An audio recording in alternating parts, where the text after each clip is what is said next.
simplicity of this system, the setup and everything's pretty easy generally, and the customer service is fantastic. And they let me use the platform that I like to use, which is NinjaTrader. I already have. About 3 or 4 of them have actually followed through. And the reason being is if you're already struggling trading wise, but you have a good system and a good strategy that you use, the parameters are very tight with OneUp. So the evaluation, and even after you're funded, it makes you really work hard to make sure that you dial up on making your risk to reward, making sure that you don't lose more than you should or want.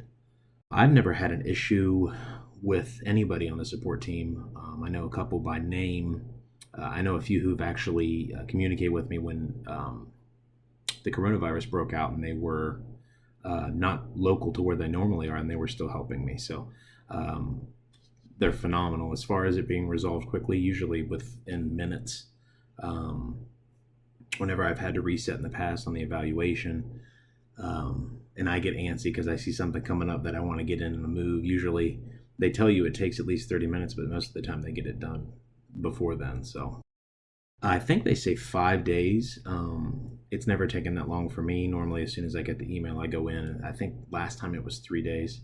And smooth transition, yes. So it's the same. I mean, setting up the eval is the same thing as getting the whole funding process done. You sign a couple of contracts, make sure you read through them, and then set it up the same way that you set up the evaluation. So no hidden fees and nothing extra for data, no. I did in the past, yes, I traded.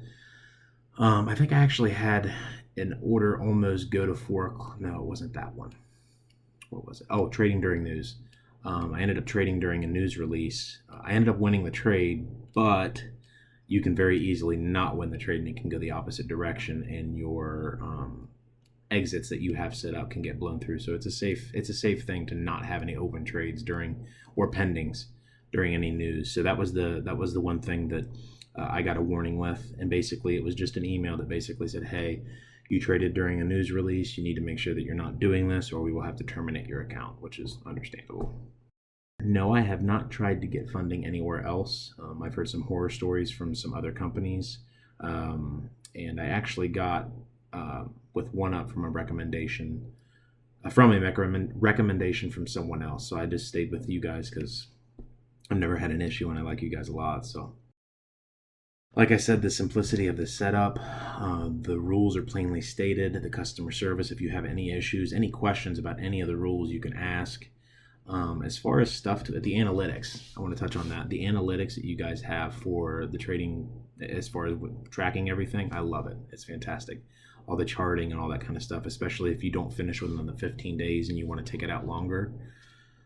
I wish that I could take that system and use it on personal accounts.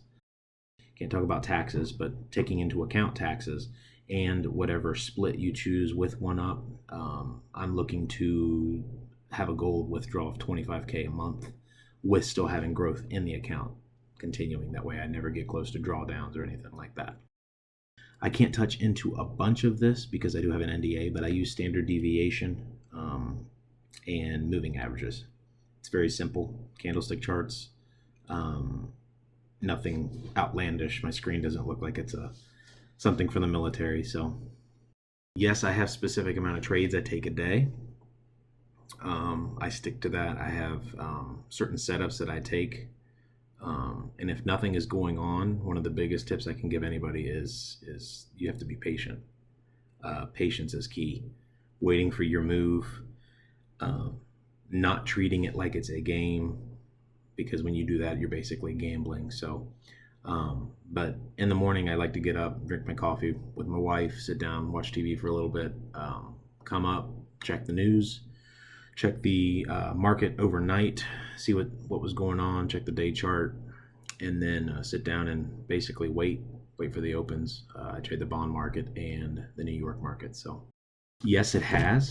As I said earlier, the parameters are very tight. Normally, when you would open an account, my personal preference, if you were to open your own personal account, you want at least 20 to 25,000 in that account. With the drawdown, yes, technically you have a funded account of a certain amount, whether it be 100,000, 50,000, whatever you choose. But in reality, you don't have all that money. You have the drawdown. You have to look at the drawdown as the amount of money you have in your account.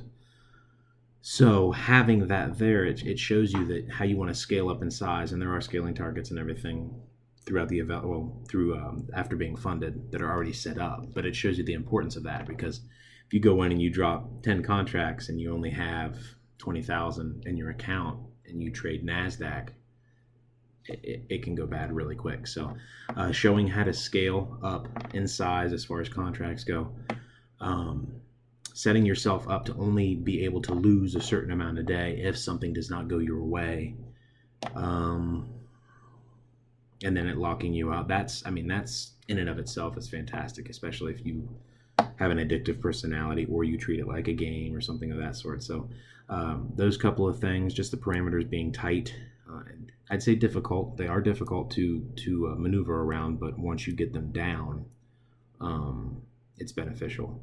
And I think that is it. I appreciate you guys letting me do this. And I would recommend, I give you guys a 10 out of 10. So thank you.